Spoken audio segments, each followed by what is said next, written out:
अनुपमा के latest episode के लिए सब्सक्राइब करें। आज के एपिसोड की शुरुआत में माही अनुपमा से निमंत्रण स्वीकार करने का अनुरोध करती है। अनुपमा हिचकिचाते हुए निमंत्रण ले लेती है। गौतम और माही अनुपमा के पैर छूकर आशीर्वाद लेते हैं। मोती बा जाने लगती हैं, तभी परी उनके पैरों में गिर जाती है और रोते हुए माफी मांगती है। परी कहती है, मुझे यह शादी अपने ससुराल की तरफ से अटेंड करने दीजिए। मेरी गलती की इतनी बड़ी सजा मत दीजिए। वह गिड़गिड़ाते हुए कहती है, अब मुझसे कोई गलती नहीं होगी, जैसा आप कहेंगी वैसा ही करूंगी। तभी ईशानी कहती है, अगर सजा देनी है तो मुझे दीजिए, परी को नहीं। परी रोते हुए मोती बा से माफी मांगती रहती है। मोती बा उसे हटाकर कहती हैं, हमें जाने दो। अनुपमा परी को संभालती है, जबकि माही कहती है, परी मोती बा को परेशान मत करो। क्या तुम्हें एक बार में बात समझ नहीं आती? बहुत समय बाद मुझे जिंदगी में खुशियां मिली हैं, इन्हें नजर मत लगाओ। मोती बा भी सहमति जताती हैं और परी से कहती हैं, तुम अपनी शादी नहीं संभाल पाई तो कम से कम माही की शादी खुशी खुशी हो जाने दो। अनुपमा परी को सांत्वना देती है। अनुपमा मोती बा को निमंत्रण के लिए धन्यवाद देती है और कहती है, आपने हमें मेहमान की तरह बुलाया है, लेकिन हम मायके वालों की तरह फर्ज निभाएंगे। मोती बा चली जाती हैं। परी रोते हुए अंदर चली जाती है। तभी गौतम वापस आता है और अनुपमा से कहता है, मुझे बहुत खुशी है कि जिन हाथों ने मुझे कभी पीटा था, वही हाथ आज अपनी बेटी का हाथ मेरे हाथों में दे रहे हैं। अनुपमा हैरान रह जाती है। गौतम कहता है, मैं माही को इतना खुश रखूंगा कि आप खुद कहेंगी कि मैं आपका दामाद नहीं बेटा हूँ। अनुपमा घबरा जाती है। दूसरी तरफ प्रेम परेशान हो जाता है, क्योंकि उसने जो इन्वेस्टमेंट प्राक से छुपाकर की थी वह गलत साबित होती है। वह चिंतित होकर कहता है, मेरी वजह से पूरे परिवार की बदनामी होगी। तभी राही आकर प्रेम को बताती है कि मोती बा 2 दिन में माही और गौतम की शादी कराने वाली हैं, हमें कुछ करना होगा। लेकिन प्रेम भड़क उठता है और राही पर चिल्लाता है, तुम इस मामले से दूर रहो। गौतम कैसा भी हो, लेकिन उसके आने से कंपनी को फायदा हुआ है। राही हैरान रह जाती है। प्रेम गुस्से में कहता है, अगर तुम्हें कुछ करना है तो अपने करियर पर ध्यान दो, लेकिन तुम तो बहू बनकर हर समस्या का समाधान ढूंढने मेरे पास आ जाती हो। तभी प्रेम को एक मैसेज आता है और वह फोन लेकर बाहर जाने लगता है। राही उसके बदलते बर्ताव पर सवाल करती है। प्रेम कहता है, मुझे चैन से जीने दो। राही पूछती है, क्या मेरी वजह से तुम्हारा दम घुट रहा है?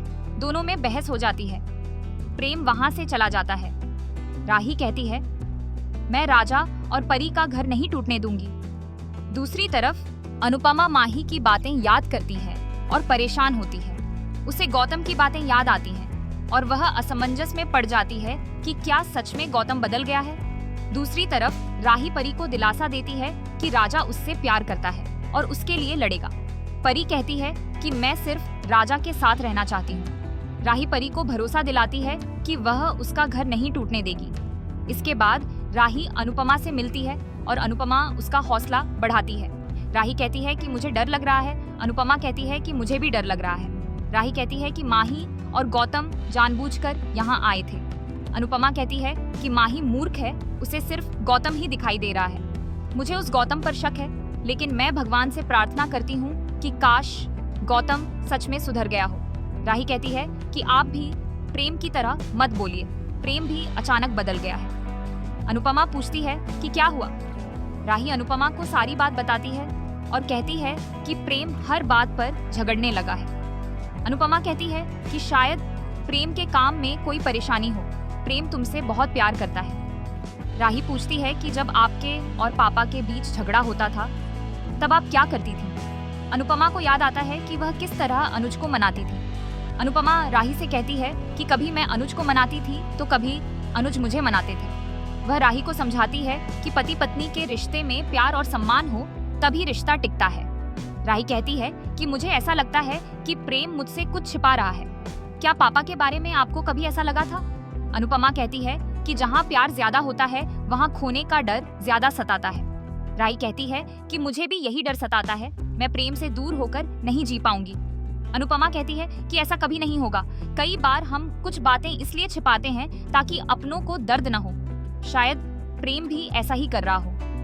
प्यार में दरार आए तो उसे दूरी में नहीं बदलना चाहिए।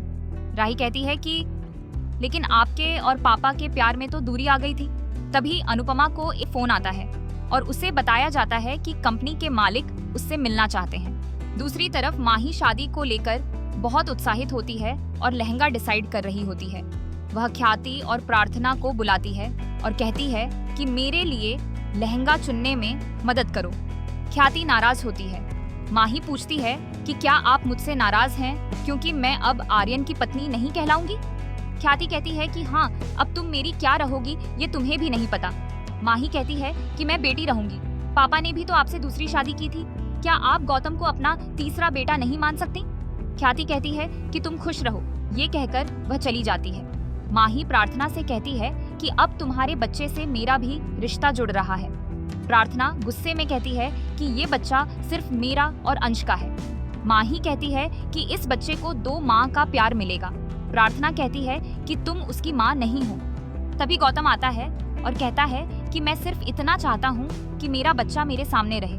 तभी अंश आता है और कहता है, अंश गौतम से कहता है कि धोखे से दामाद बन रहे हो, धोखे से बाप बनने की कोशिश मत करो। अंश गौतम और माही से साफ साफ कहता है कि ये मेरा बच्चा है, तुम दोनों मेरी बीवी और मेरे बच्चे से दूर रहना।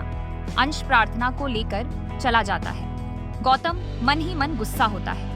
अंश प्रार्थना से सवाल करता है कि जब गौतम बुरा बर्ताव करता है तो तुम उसके खिलाफ आवाज क्यों नहीं उठाती? प्रार्थना कहती है कि मैंने तुम्हारे आने से पहले बोला था, और जब तुम बोल रहे थे तो मैं क्या बोलती? अंश कहता है कि पहले तुम गौतम के सामने भी नहीं आना चाहती थी, लेकिन आज उससे बात कर रही थी। पता नहीं कल उसकी साइड ले लो। प्रार्थना कहती है कि मैं सिर्फ तुम्हारे लिए चुप हूँ ताकि तुम्हें कोई परेशानी ना हो। मैं यहाँ नहीं रहना चाहती, तुम यहाँ रहना चाहते हो, इसीलिए मुझे गौतम को झेलना पड़ रहा है। प्रार्थना गुस्से में चली जाती है। अंश गुस्सा होता है। दूसरी तरफ अनुपमा जिंदगी को लेकर परेशान होती है और भगवान से अपने बच्चों के लिए प्रार्थना करती है। तभी लीला आती है और कहती है कि मेरा शादी में जाने का बिल्कुल भी मन नहीं है। किंजल आती है और उसकी बात से सहमति जताती है। लीला कहती है कि मोटी बात सिर्फ हमें नीचा दिखाने आई थी। अनुपमा कहती है कि हमें वहाँ सिर्फ माही के लिए जाना है। लीला कहती है कि हमें उसके लिए भी क्यों जाना है। अनुपमा कहती है कि वो हमारी बेटी है, दुनिया साथ छोड़ सकती है लेकिन परिवार साथ नहीं छोड़ता। अनुपमा समझाती है कि हमें परी, राही और अंश के लिए जाना पड़ेगा। माही की शादी हो रही है और क्या पता गौतम सच में सुधर गया हो। किंजल कहती है कि इस बात पर तो आपको भी भरोसा नहीं है। अनुपमा कहती है कि मुझे उम्मीद है। वह बताती है कि उसने काव्या को भी मैसेज भेजा है। वह कहती है कि हमें अच्छे मन से फंक्शन में जाना चाहिए। लीला कहती है कि हम अच्छे मन से जाएंगे और बुरे मन से आएंगे। अनुपमा परेशान होती है और यहीं पर आज का एपिसोड खत्म होता है। अगर आपको हमारी ये वीडियो अच्छी लगी हो तो हमारे चैनल को सब्सक्राइब करें। धन्यवाद।